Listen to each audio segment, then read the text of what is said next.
다시 한번 말씀 알려드리겠습니다. 열왕기상 11장 26절로 40절의 말씀입니다. 제가 가진 성경은 구약 성경 533쪽이 되겠습니다. 다 찾으신 줄로 알고 이제 한 절씩 서로 교독하도록 하겠습니다. 솔로몬의 신하 느밧의 아들 여로보암이 또한 손을 들어 왕을 대적하였으니 그는 에브라임 족속인 스레다 사람이요 그의 어머니의 이름은 스루아이니 과부더라.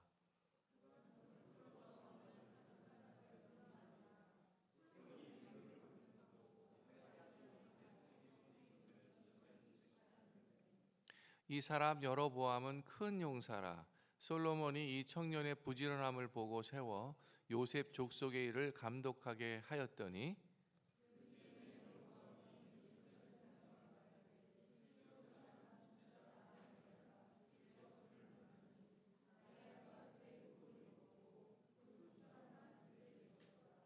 아히야가 자기가 입은 새 옷을 잡아 12조각으로 찢고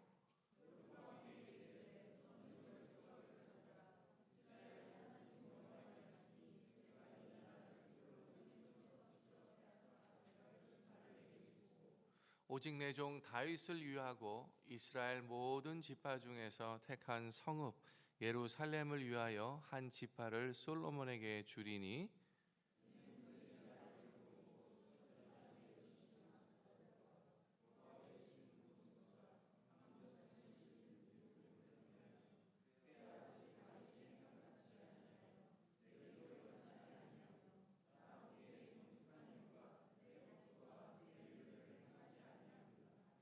그러나 내가 택한 내 종 다윗이 내 명령과 내 법도를 지켰으므로 내가 그를 위하여 솔로몬의 생전에는 온 나라를 그의 손에서 빼앗지 아니하고 주관하게 하려니와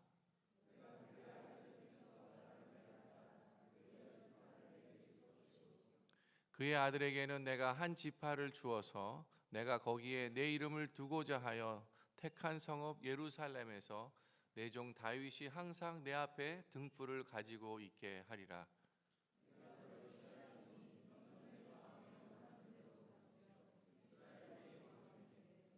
내가 만일 내가 명령한 모든 일에 순종하고 내 길로 행하며 내 눈에 합당한 일을 하며 내 종 다윗이 행한 같이 내 율례와 명령을 지키면 내가 너와 함께 있어 내가 다윗을 위하여 세운 것 같이 너를 위하여 견고한 집을 세우고 이스라엘을 내게 주리라.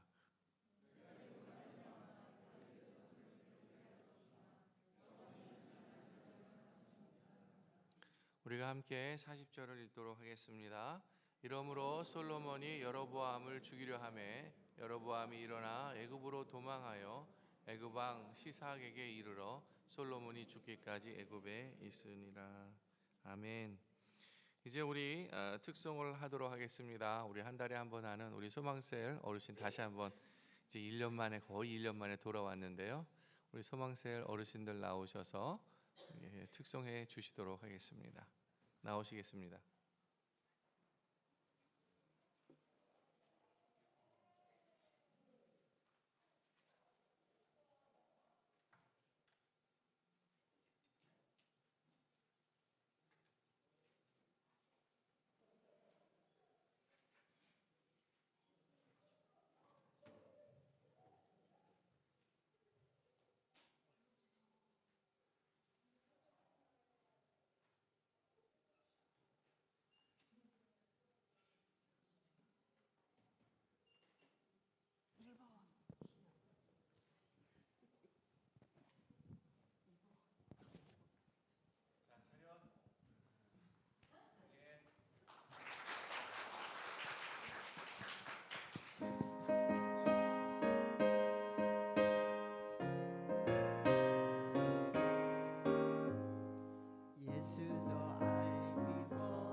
간절히 알기 원하네. 성령이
같이 한번 하죠. 내 평생의 소원, 내 평생의 소원, 계속해 주신 사랑을 간절히 한 번 더 합니다. 내 평생의 소원, 내 평생의 소원, 내 평생의 소원, 계속해 주신 사랑을 간절히 알기 원하네. 아멘. 감사합니다.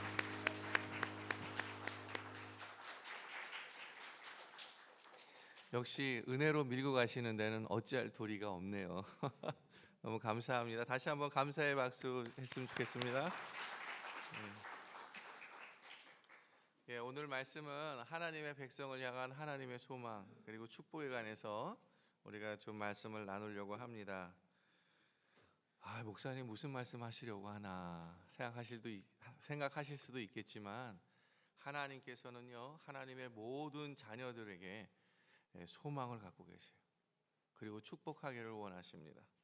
하나님께서 하나님의 자녀들에 향한 이 소망이 무엇인지 우리가 좀 알아볼 필요들이 있어요. 그것은 바로 하나님의 자녀들과 함께 동고동락하는 것입니다. 함께 사는 것이에요. 그래서 보이지 않는 하나님께서 육신 가운데 성육신하셔서 육체로 우리와 함께 살기 위해서 이 땅 가운데 오셨다는 것입니다. 이 땅 가운데 오셔서 예수님과 함께 살아가다가 이제는 물론 영원히 함께 사셨지만 이제 성령께서 우리 안에 모든 믿는 자들 안에서 함께 하심으로 인해서 우리의 육체 안에 하나님이 영원히 함께 살고자 하는 그 소망이, 그 축복이 우리에게 있다는 것입니다. 그래서 하나님은요, 우리와 함께 동행하기를 원하세요. 우리가 이 세상에 살지만, 그리고 지금도 이 세상에서 우리가 정말 처절한 몸부림 속에 함께 살아가고 있지만, 그러나 원망과 또한 상처로 얼룩지지 않고 은혜와 감사로 충만한 삶을 살아가기를 소원하시는 것, 이것이 바로 우리를 향한 하나님의 소망인 것입니다. 오늘 말씀을 보면은요, 이 솔로몬에 대해서 이 말씀의 이야기가 전개됩니다. 근데 이 솔로몬을 보면은요, 맨 처음에 이 다윗의 이 믿음의 아들로서 그렇게 성장하며 커가지요. 그러다가 때가 되어서 하나님의 이 작정하신 뜻이 있어서 그래서 이스라엘의 왕으로 이렇게 추대를 받습니다. 그게 추대를 받으면서 하나님 앞에 이 솔로몬이 나아가면서 기도할 때에 참 그 유명한 솔로몬의 기도들이 있죠. 이 백성을 위하여서 하나님 저에게 지혜를 주십시오 라고 했을 때 하나님이 그 기도를 참 기뻐하시죠. 그래서 그 기도를 기뻐하시면서 지혜를 줄 뿐만 아니라 하나님이 주시는 모든 권세를 이 솔로몬에게 줍니다. 그래서 솔로몬은 그 아버지가 하지 못했던 하나님이 약속하셨던 이 솔로몬에 대해서 이루어지는 이 성전의 건축을 이 솔로몬을 통해서 일어나죠. 그래서 어떤 면에서 보면은요, 이 솔로몬의 이 초기의 시대에는 이처럼 화려하고 하나님을 기뻐하면서 정말 하나님 안에서 믿음의 삶을 잘 살아가고 자신의 백성들을 지혜롭게 다스리는 왕으로서 잘 서갑니다. 그런데 시간이 지나서 솔로몬이 하나님이 주신 이 모든 것들을 망각하고 그리고 솔로몬이 하나님을 점점 잊어버리기 시작합니다. 그래서요, 오늘 본문에 나와 있지는 않지만 우리가 그 말씀 11장 앞절에 보면은 11장 9절에 보면 이런 말씀이 있어요. 솔로몬이 마음을 돌려 이스라엘 하나님 여호와를 떠남으로 여호와께서 그에게 진노하시니라. 여호와께서 일찍이 2번이나 그에게 나타나시고, 또 6절을 보니까 솔로몬이 여호와의 눈앞에서 악을 행하여 그의 아버지 다윗이 여호와를 온전히 따름같이 따르지 아니하고, 또 4절에 보니까요, 솔로몬의 나이가 많을 때에 그의 여인들이 그의 마음을 돌려 다른 신들을 따르게 하였으므로 왕의 마음이 그의 아버지의 다윗의 마음과 같지 아니하여 그의 하나님 여호와 앞에 온전하지 못하였으니. 세상에는요, 하나님이 주신 것, 하나님이 주신 축복, 하나님이 주신 권세, 하나님 우리에게 누리라고 주시는 그 많은 것들이 어떤 사람에게는요 그것이 화가 되고, 또 어떤 사람에게는 그것이 축복이 되는 것을 우리가 경험할 수 있습니다. 그래서 인간은 세옹지마다 이렇게 말하고 있어요. 우리들은 어떠합니까? 하나님이 주신 것을 축복된 것으로 살아가고 계십니까? 아니면 오히려 하나님이 주신 것들이 우리에게 도리어 시간이 지남에 따라 하나님을 멀리하는 그러한 도구가 되어버리고 하나님을 더 가까이 가지 못하게 하고 마음을 돌이키게 해버리는, 하나님으로부터 떠나는 그러한 것으로 우리에게 사용되어지고 있습니까? 소망하기는 하나님이 주신 이 모든 것들을 정말 하나님을 가까이 하며 하나님과 동고동락하는 그러한 것으로 사용되어지는 그러한 모든 성도님들이 되시기를 주님의 이름으로 축복합니다. 그래서요, 하나님은요 우리에게 주신 모든 것들을 통해서 정말 하나님이 기뻐하시는 삶을 살아가기를 소원하신다는 것 우리가 살펴봤습니다. 그런데 이 솔로몬이요, 하나님이 그렇게 주셨음에도 불구하고 마음을 돌려서 여호와를 떠납니다. 그래서 이것에 대해서 하나님이 진노하세요. 그래서 그 진노가 내외적으로 다 일어납니다. 외부적으로도 적들이 일어나고요, 근데 내부적으로도 이렇게 배신을 당하는 일들이 일어납니다. 그래서 오늘 본문에서 등장하고 있는 여로보암이 등장해요. 여로보암은 다윗의 신복이었습니다. 솔로몬의 신복이었습니다. 그런데 이 솔로몬의 신복이었던 여로보암이 이제 훗날에 이 솔로몬이 이룩하고 있었던 이스라엘에 분열이 되면서 그러면서 왕이 되죠.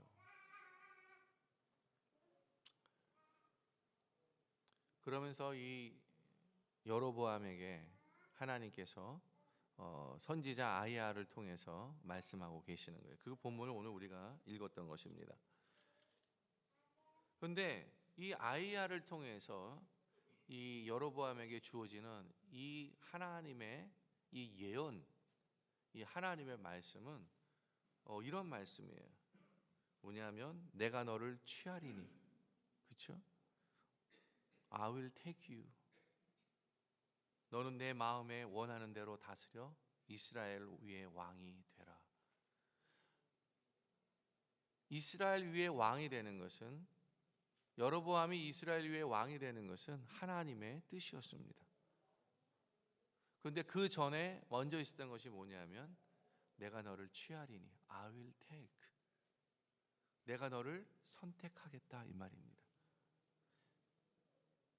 우리가 이 자리에 와서 하나님 앞에 예배 드리는 것, 그리고 우리가 예수 그리스도를 믿음으로 말미암아 예수님이 나의 주님이 되신 것, 내가 믿음의 고백 가운데 있어서 되는 것 같지만 그게 아니라 먼저 하나님의 택함이 있다는 사실입니다. I will take. 이것이 은혜예요. 이것이 은혜예요. 그런데 하나님의 은혜로운 선택이 있고, 그리고 그 선택 가운데에서 오늘 하나님께서 이 여로보암을 통해서 언약을 세우십니다. 약속을 세우십니다. 그 약속은 무엇이냐면 너가 이스라엘 왕이 될 것이다. 그리고 너는 이스라엘의 왕으로서 통치를 하게 될 것인데, 그런데 너와 내가 이와 같은 언약을 맺자라고 하면서 38절에 이렇게 말합니다. 내가 너를 취하리니, 만일 내가 명령한 모든 일에 순종하고 내 길로 행하며 내 눈에 합당한 일을 하며 내 종 다윗이 행한 같이 내 율례와 명령을 지키면 내가 너와 함께 있어 내가 다윗을 위하여 세운 것 같이 너를 위하여 견고한 집을 세우고 이스라엘을 내게 주리라. 지금 언약을 세우는데요, 그 언약을 하나님께서 일방적으로 내가 하겠다 라고 말씀하지 않습니다. 야, 너는 아무것도 안 해도 돼. 괜찮아, 너는 아무것도 안 해도 돼. 내가 다 할게. 그렇게 말하고 있지 않아요.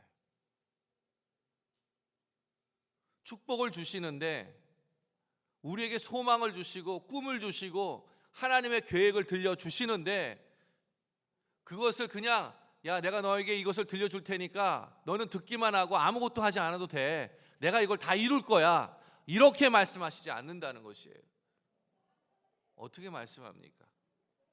내가 만일 내가 명령한 모든 일에 순종하고 내 길로 행하며 내 눈에 합당한 일을 하며 내 종 다윗이 행한 같이 내 율례와 명령을 지키며 그러면 내가 너에게 약속한 모든 것들을 다 이루게 하겠다 이 말입니다. 내가 너의 나라를 견고하게 세워주겠다. 그리고 이스라엘을 내게 주겠다라고 말씀합니다. 어떤 면에서 하나님이 우리에게 은혜를 구원을 통해서 은혜를 주시겠다고 하신 것은 약속이에요. 그거는 일방적이에요. 모든 사람에게 은혜를 주십니다. 그러나 그 은혜의 구원을 이루어가는 과정 속에서 우리에게 하나님의 뜻을 이루는 문제들에 대해서는 그것은 우리가 하나님의 율법과 하나님의 말씀에 그리고 하나님을 기뻐하는 삶을 살아가지 않는다면 하나님이 함께 하실 수가 없는 거예요. 그걸 오늘 말씀하고 계세요. 왜 이렇게 하실까 생각이 들었어요. 하나님 우리에게 축복을 주시는데 왜 하필이면 이렇게 조건을 다실까라는 생각이 드는 겁니다. 왜 하나님 우리에게 소망을 주시는데 왜 그냥 소망을 주시면 되지? 왜 이렇게 조건을 달까 하는 것입니다. 그것은 하나님을 위해서 그런 것이 아니에요. 우리를 위해서 그런 것입니다. 우리를 위해서. 세상에서 누군가가 예를 들어서 우리 얼마 전에 우리 한국에 선거가 있었습니다. 문재인 대통령이 됐죠. 그나마 역사적으로 볼 때 참 대통령이 잘 뽑혔다라는 평가를 받고 있습니다. 지금까지는 그렇게 평가를 받고 있죠. 물론 저런 얘기 많이 나오지만 그나마 그래도 그런 평가를 받는 대통령 중에 하나입니다. 지금까지는. 그런데 가령 예를 들어 선거 속에서 흔히 우리가 일반적으로 일어날 일들 중에 하나는 뭐냐면 선거를 통해서 자신을 지지하는 사람들이 있죠. 그리고 같이 오는 어떤 연대를 가진 사람들이 있죠. 그 사람들에게 뭐 해요? 보통은 내가 이렇게 당신을 도와줄 테니까, 내가 이렇게 당신에게 소망을 가지고 이렇게 따라갈 테니까 당신이 잘 될 때에 나는 이렇게 해 주십시오 라고 하는 것이 보통입니다. 그런데 이것이 인간적인 어떤 그런 축복의 방법이고 소망의 방법들이죠. 그런데 하나님은 그렇게 하지 않으세요. 하나님이 지금 우리에게 축복과 소망을 주시면서 하시는 말씀은 다른 게 아니에요. 내 말씀을, 내가 말한 것들을 좀 지켜달라는 거예요. 근데 이 말한 것들을 지켜달라는 것이 뭡니까? 자신의 이익을 위해서, 자신의 유익을 위해서 해달라는 것입니까? 아니죠. 보통 선거 때 그렇게 도와줬던 사람들은 자신의 이익과 유익을 위해서 그렇게 합니다. 훗날 자기가 잘 됐을 때, 자신이 지지하는 사람이 잘 됐을 때 무언가를 얻기 위한 것이 되지만, 그러나 오늘 하나님이 우리에게 축복하시는 것들은 그러한 의미가 아니라 우리 자신 스스로 진정한 가치를 가지고 삶을 살아갈 수 있는 그 진정된 삶을 살아가는 그 필요한 조건들을 우리를 위해서, 하나님을 위해서 한 것이 아니라 우리를 위해서 그렇게 하시는 거예요. 다른 말로 말하면 이런 말이에요. 얘들아, 너희가 이렇게 사는 것이 정말 값 있는 삶이야. 그러니 내가 그렇게 살 수 있도록, 너희가 그렇게 살 수 있도록 나와 함께 동고동락하지 않겠니? 이것이 너의 축복이야 라고 말하는 거예요.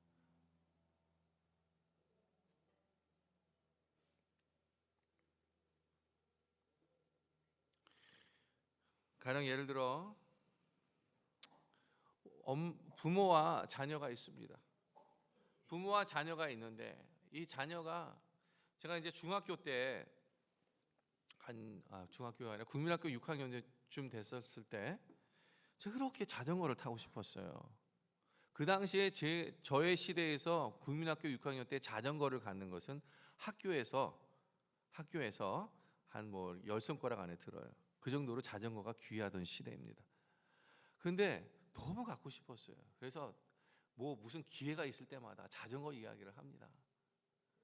그런데 어느 날 저희 친척 중에 좀 괜찮으시게 사시는 분들이 있었는데 그분 중에 한 분이 자전거를 사서 저희 집에 배달해 주신 거예요. 와, 이게 웬 떡입니까? 예? 이야, 진짜 얼마나 제가 막 상기되고 기뻤는지 너무 좋아요. 근데 그 당시에는 이게 조립이 필요했어요. 근데 제가 조립을 할 수 없잖아요. 아버지가 조립을 하실 수 있었는데, 그래서 제가 아버님 보고, 아버님, 이거 이제 들어왔으니까 꼭 좀 이것 좀 조립을 해줘서 제가 탈 수 있게 해주십시오, 그런 거예요. 근데 우리 아버님은요, 그 자전거를 조립을 계속 안 해주시는 거예요. 일주일에 가고 2주일이 가도 조립을 안 해주시는 거예요. 아마 자녀를 가진 부모님은 왜 그런지 아마 이해가 싹 가셨을 거라 생각이 듭니다. 조립 안 해. 저는 이해할 수가 없어요. 왜 저러시지? 아니 이거 아버지 돈으로 산 것도 아니고 정말 우리 친척 중에서 아시는 분이 이렇게 사서 보내줬는데 조립만 해주시면 되는데 왜 이렇게 안 주시는 거야? 왜 이렇게 나의 마음을 몰라주는 거야? 정말 우리 아버지 이럴 수 있어? 나 아버지 나한테 사랑하는 거 맞아? 아버지에 대한 원망이 막 나오는 거예요. 그래서 아버지 보고 어느 날 보고 그랬어요. 아버지, 도대체 아버지는 날 사랑하냐고, 내가 정말 좋아하는 거 왜 이렇게 방해하냐고 제가 아버지한테 어리지만 막 말했어요. 하도 화가 나가지고. 근데 우리 아버지가요, 아무 말씀을 안 하세요. 아무 말씀 안 하세요.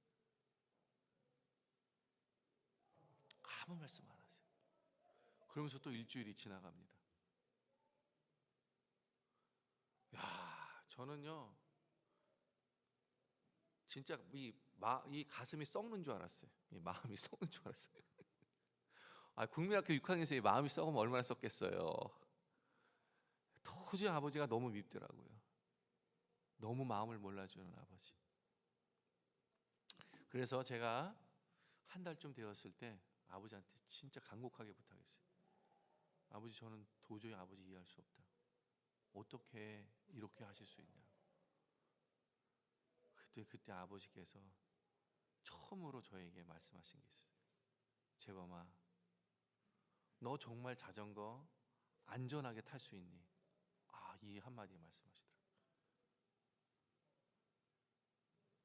아버지는 이 자전거가 내가 타면 유익한지를 알아요. 그런데 저희 아버님은 생각한 게 뭐냐면, 혹시나 내가 그 자전거를 타고 길가에 나가서 차가 막 다니는데 마구 이 어린 나이에 마구 활치고 다닐까봐, 활개치고 다닐까봐, 그래서 사고 날까봐. 그래서 아버님 그 생각을 하셨던 거예요. 그래서 저에게 계속적으로 기다리게 하시고. 그래서 제가 무엇이 아버지에게 이렇게 하지 않는 이유가 뭘까라는 걸 깊이 있게 생각하게 하고, 그리고 나서 아버지하고 약속을 했어요. 아버지, 제가 절대 이거 갖고 길거리에 나가지 않겠습니다. 동네에만 타겠습니다. 그래서 아버지가 자전거를 조립해 주시는 거예요. 부모를 가진 자녀라면 자녀에게 자전거가 유익한 것을 알지요. 그러나 그 자녀가 그 자전거의 유익함을 100% 누리지 못한다면, 그러면 그것을 주기가 참 꺼리낀 것이 부모의 심정입니다. 왜요? 그것으로 인해 잘못될까 봐. 이 자전거가 그 아들에게 주는 것이 축복인데 그런데 그 축복이 화가 되어서 돌아올 수 있다는 것을 누구보다도 아버지는 잘 알고 계셨기 때문에 그렇습니다. 우리 하나님이 우리를 이처럼 사랑하세요. 너무나 사랑하시는 겁니다. 그래서 오늘 우리에게 말씀하세요. 야, 내가 하늘에 있는 모든 권세와 땅에 있는 모든 권세를 너에게 줄 테니까 제발 이것만은 너가 지켜줬으면 좋겠다. 무엇입니까? 모든 일에, 내가 명령한 모든 일에 순종하고 내 길로 행하며 내 눈에 합당한 일을 하며 내 종 다윗이 행한 같이 내 율례와 명령을 지키면 내가 너와 함께 있겠다. 내가 너의 나라를 세우겠다. 나의 권세와 모든 것들을 통해서 뭐 한다면 내가 너를 창대케 하리라 하는 이 말씀의 은혜가 우리에게 주어져 있다는 사실에, 그런데 하나님 왜 이렇게 하신다고요? 우리가 철없는 아들과 딸과 같기 때문에 그래요. 자전거를 타겠다라고 하는 그 1년밖에 모르기 때문에 그래요. 그 뒤에 있는 다른 것은 생각하지 못해요. 특별히 우리가 어떠한 상황에 이렇습니까? 특별히 우리가 어려움을 당할 때 더욱 그렇습니다. 우리가 예기치 못했던 어려움, 우리가 예기치 못했던 환난, 우리가 예기치 못했던 고난, 우리가 예기치 못했던 슬픈 것들, 배신당하는 것들, 우리가 슬지 못했던 잃어버리는 상실들, 배신감들, 상처들, 절망감들, 이러한 곳에 있을 때 우리의 시야는 좁아져요. 우리의 시야는 좁아질 수밖에 없어요. 그래서 하나만 봅니다. 무엇입니까? 그 상황 속에서 어떻게든 벗어나려고 하는 그것을 우리는 추구하게 되는 것입니다.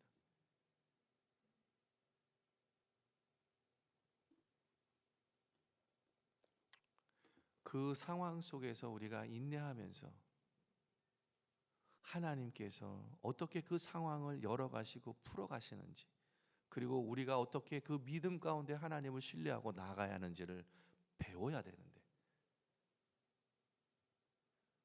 그것을 배우지 못하고 우리의 시야가 좁아져서 어떻게 합니까? 하나님을 원망하죠. 하나님께 불평하죠. 왜 나에게 이렇게 하십니까? 이것이 먼저 앞서는 것입니다. 그럼에도 불구하고 하나님은 우리를 사랑하세요. 그런 우리를 다 받아주시죠.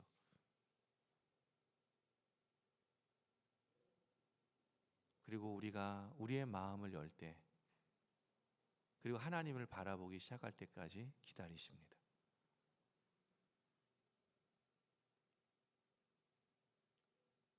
그러할 때 하나님이 함께 하나님의 뜻을 조금씩 가르치시죠. 믿음의 자리에 돌아와서 하나님을 향한 시선으로 고정돼서 볼 때, 그때 우리는 비로소 우리의 시야가 얼마나 좁았는지, 우리의 믿음이 얼마나 아무 의미가 없는 것인지, 우리가 누구인지, 그리고 하나님이 어떤 분인지를 우리가 보게 되는 것입니다. 오늘 하나님 우리에게 축복하시는 말씀은 비록 이 여로보암을 통해서 이렇게 축복하시지만 하나님은 하나님의 모든 자녀에게 이와 같이 말씀하십니다. 그런데 그 말씀은 우리에게 조건이 달려 있어요. 하나님과 함께 사는 것입니다. 하나님의 함께 명령을 이루며 순종하며 사는 것입니다. 그 삶의 조건들이 있는 거예요. 그런데 이러한 믿음을 가지고 우리가 살려고 할 때 참 우리는 생각보다 생각지 않았던 어려움들이 찾아와요. 그렇죠? 그래서 우리가 흔히 많이 생각하는 부분들이 뭐냐면 아니 하나님이 축복을 주시는데 왜 이렇게 어려움이 찾아오지? 아니 내가 하나님 진짜 믿어보려고 하는데 왜 점점 더 어려워지지?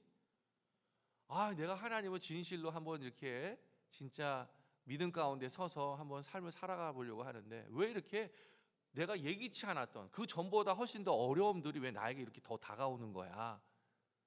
라고 하는 그 순간들이 우리에게 찾아옵니다.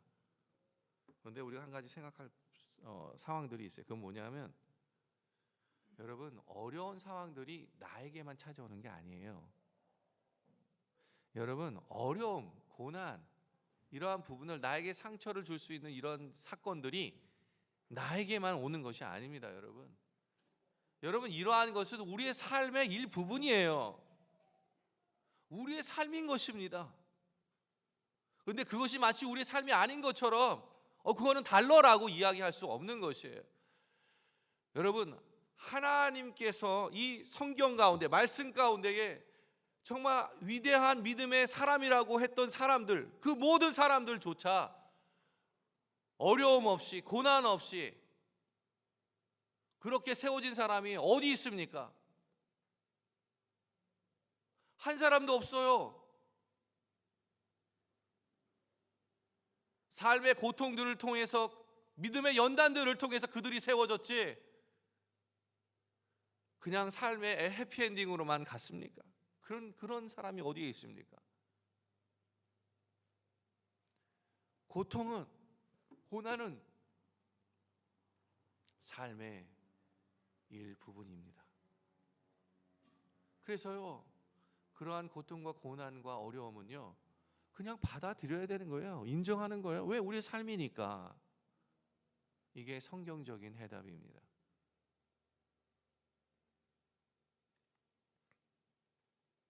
어려움을 통해서 우리는 아프지만 우리 자신을 돌아보는 계기가 된다고 했습니다. 어려움이 우리 삶과 늘 함께 있다는 것을 우리가 인식할 때 우리는 마침내 어려움이 우리 인생을 위한 연단의 도구로 사용되어진다는 것을 깨달아야 합니다.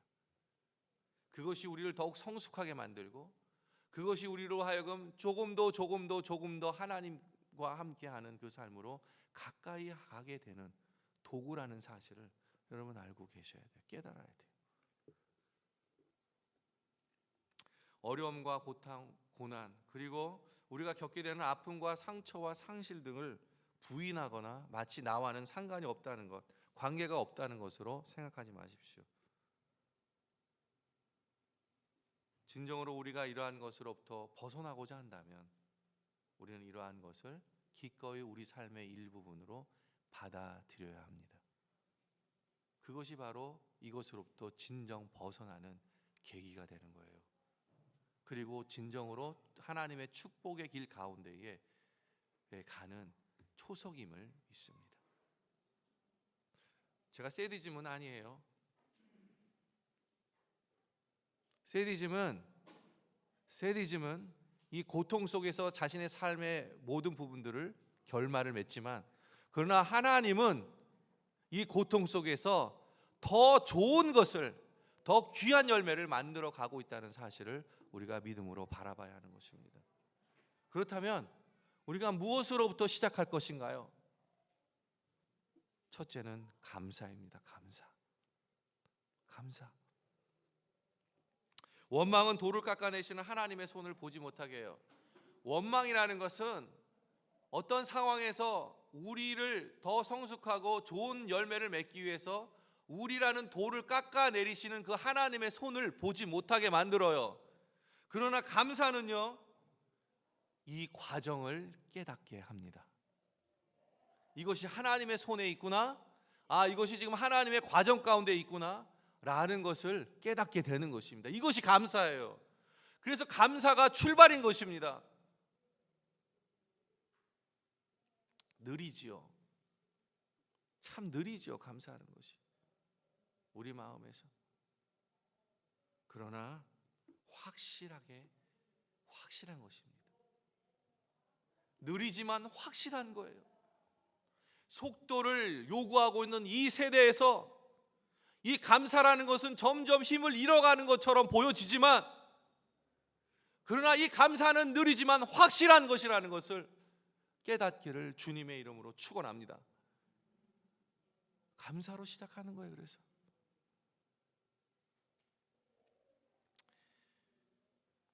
하나님이 내 영혼의 돌덩이를 깎아서 원망의 돌조각들을 파내시도록 가만히 있는 것, 그리고 감사하는 것, 그것이 바로 믿음의 과정이고 축복의 과정이고 소망의 과정인 것입니다. 돌조각이 떨어져 나갈 때마다 크고 작은 아픔이 있어요.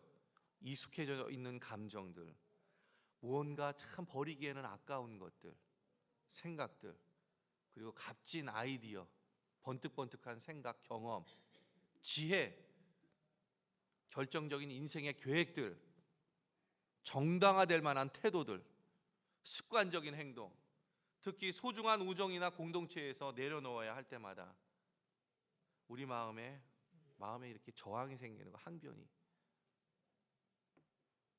그러나 그러한 상황 중에서 하나님의 애틋한 그러한 손길들, 이 작업하시는 손길들을 볼 용의가 있다면 우리는 알게 될 것입니다. 왜냐하면요, 그렇게 많이 깎이고 내려놔야만 우리 안에 빈 공간이 생긴다는 것을 우리는 알아요. 그래야 비로소 하나님으로부터 채워지고 치유되고 마침내 하나님이 의도하신 정말 아름다운 작품으로 우리가 만들어져 간다는 사실을 우리는 깨달아야 하는 것입니다.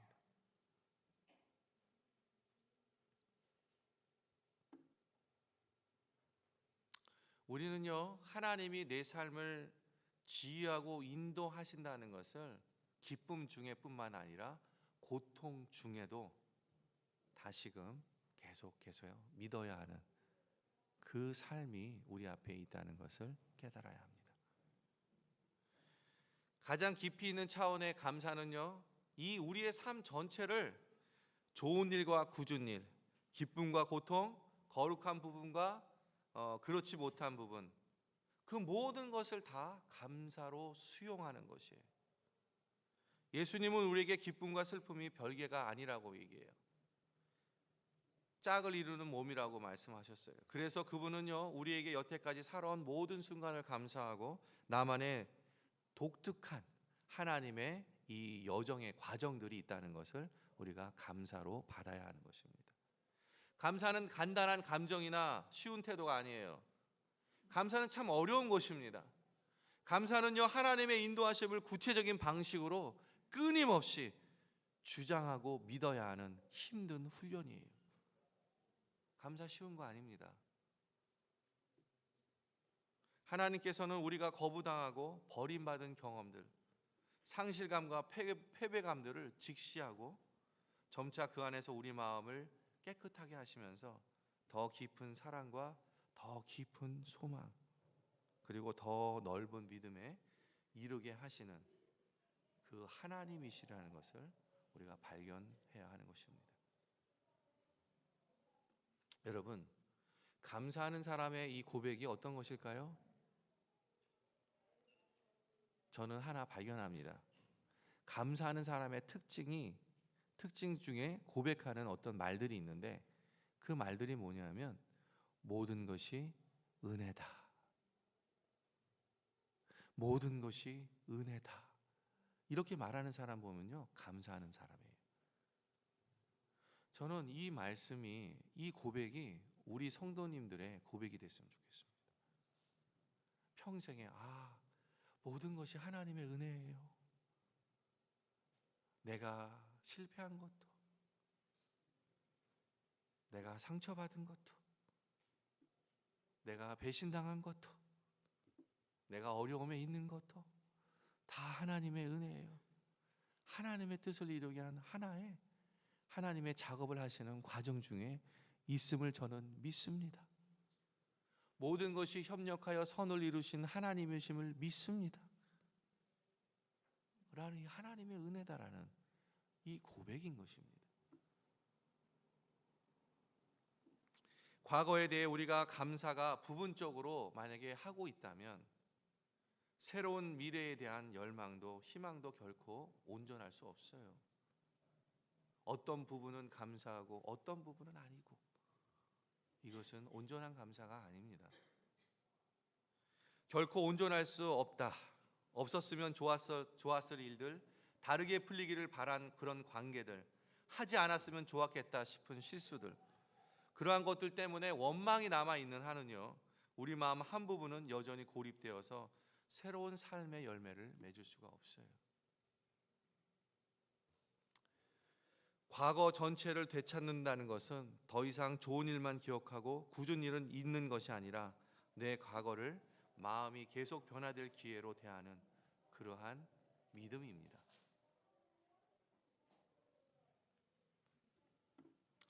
우리를 지금에서 있는 그 자리까지 데려온 그 모든 것을 하나님 앞에 감사하면서 하루하루 우리를 인도하신 하나님께 감사하며 사시는 모든 분들이 되기를 주님의 이름으로 축복합니다.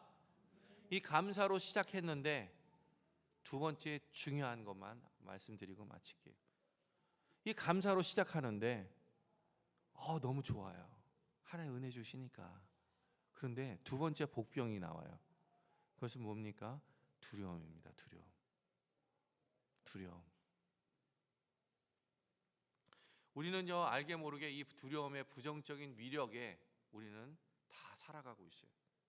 흔히 두려움은 우리 자아에 아주 깊숙이 침투하여서 우리가 알든 모르든 대부분의 결정하는 일에 영향을 미칩니다. 우리가 알든 모르든요. 두려움을 내어버려 두면요, 그 두려움이 우리를 손아귀에 넣어둬서 우리를 지배해버려요. 두려움에 대한 분명한 것은 두려움은 사랑을 낳지 않는다는 것입니다. 두려움은 좋은 열매를 맺지 않는다는 것입니다. 이게 두려움이에요. 가령 예를 들면 자녀를 두면 대학교까지 공부시켜야 돼요. 그렇죠? 그러니까 어떻게 돼요? 그렇게 생각하는 사람은 자신의 직장이나 거주지, 인맥 등과 같은 그런 관련된 많은 불안한 그런 새로운 의문들이 생기기 시작하는 것입니다. 두려움이 생기죠. 그래서 어떤 든든한 직장, 든든한 연줄, 돈이 없으면 행복할 수 없다는 그런 결론을 내리게 되죠. 그래서 사람은 늘 불안해해요. 그리고 할 수 있으면 더 돈을 벌어야겠다고 하는 욕심을 내게 됩니다. 두려움은 두려움을 낳는 것입니다. 그런데 예수님은 인생길을 같이 함께 걸으시면서 우리에게 사랑의 집으로 돌아가는 법들을 가르치십니다. 사랑의 집으로 부르세요. 계속해서. 이 가르침을 굳게 잡는 것은 쉽지는 않지만 그러나 하나님께서는요, 우리에게 이 사랑의 초대를 계속하십니다. 그러면서 불가능한 일, 높은 장벽, 거센 파도, 사나운 바람, 성난 풍랑을 보면서 겁을 내는 것이 우리 몸에 배어 있지만 그러나 우리를 자꾸 초대하세요. 그런데 이렇게 초대하시는 주님을 향해서 우리는 어떻게 응답합니까? 예, 주님 초대해 주셔서 감사한데 하지만 보세요. 현실적으로 보세요. 현실에는 그렇게 일어나고 있지 않잖아요. 하나님의 사랑의 초대에 이게 무슨 얼마나 큰 영향력이 있습니까? 한계가 다 있는 거 아닙니까? 라고 우리는 현실을 보라고 하는 그 우리의 항변으로 예수님께 대답하죠.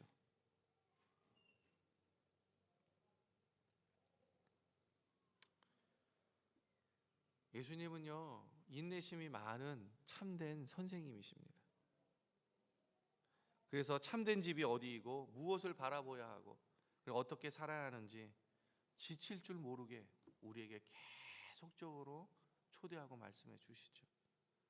그래서 우리의 마음이 산만해지면 어떻게 해요? 우리는 그동안 들었던 말씀 다 잊어버리고 어떻게 해요? 온갖 그러한 정신에, 위험한 정신에 팔리다가 그러다가 예수님이 말씀하시죠. 내 안에 거하라. 나도 너희 안에 거할게. 너가 내 안에 거하고 내가 너 안에 거하면 많은 열매를 맺을 수 있어. 다시 시작해보지 않겠니?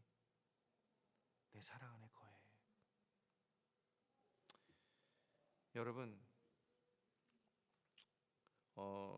요한일서 4장 18절에 이런 말씀이 있어요. 사랑 안에 두려움이 없고 온전한 사랑이 두려움을 내쫓는다, 이렇게 표현했어요. 여러분, 사랑 안에는 두려움이 없다는 것입니다. 그런데 이 사랑 안에 두려움이 없다는 것은 뭐냐면 사랑이 하나님께 있다 이 말이에요.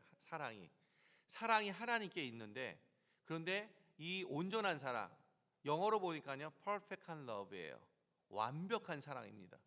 perfect love. 이 perfect love이 두려움을 내어 쫓는다라고 이야기합니다. 여러분, 이 perfect love 누구의 사랑입니까? 우리가 하는 사랑입니까? 아니죠. 우리가 하는 사랑이 아니에요. 인간적인 사랑이 아니에요. 하나님의 사랑을 두고 말씀하시는 겁니다. 이 퍼펙트한 러브이 우리들 안에 있어서 이 완벽한 사랑이 우리로 하여금 우리 안에서 생존하게 되고 생성되어지는 두려움을 내어 쫓을 수 있다라는 것을 우리에게 말씀하고 계신다는 사실이에요. 내가 이것을 믿니? 라는 거예요. 이 하나님의 이 퍼펙트한 러브이 너희들의 두려움을 내어 쫓는다라는 이 사실을 내가 믿니라고. 그래서 너가 내 안에 거하라고 하는 것입니다. 너의 두려움이 사라질 거야 라고 얘기하는 겁니다.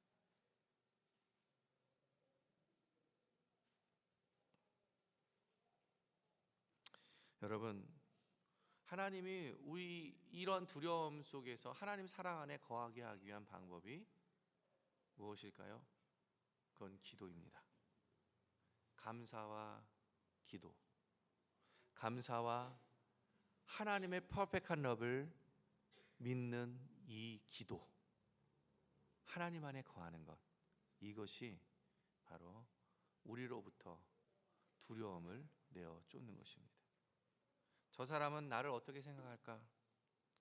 누가 내 친구이고 누가 내 적이지? 내가 좋아하는 사람은 누구고 나를 싫어하는 사람은 누굴까? 나에게 상을 주는 사람, 나에게 벌을 주는 사람, 나에게 사랑을 주는 사람, 나에게 상처를 주는 사람, 나를 좋아하는 사람, 그렇지 않은 사람. 우리는요 이러한 것으로부터 사람을 관계할 때 늘 생각합니다. 왜요? 두려움 때문에 그렇습니다. 내가 혹시나 좋아했는데, 사랑했는데 또 배신당할까 봐. 우리는 참 그런 두려움이 많아요. 혹시나 또 어떠한 것으로부터 내가 상처받지 않을까 봐, 상처받을까 봐. 또는 누가 나의 마음을 다 이해할 수 있겠어? 네. 누가 그의 마음을 이해할 수 없어요. 하나님 외에. 그러면서 자신을 항별합니다. 자신을 꼭꼭 그 어둠의 방에 그렇게 내버려 두고 감춰두고 두지요.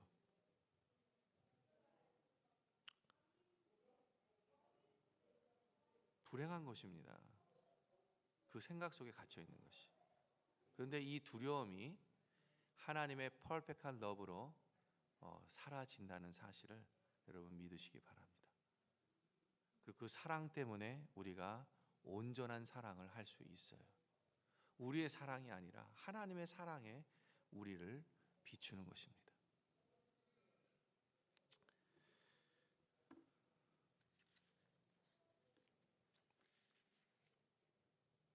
모든 두려움을 내쫓는 온전한 사랑은 하나님의 사랑입니다. 우리도 그 사랑에 동참하여서 사랑의 근원이신 분과 친밀하게 사는 법을 배우도록 초대받았다는 것.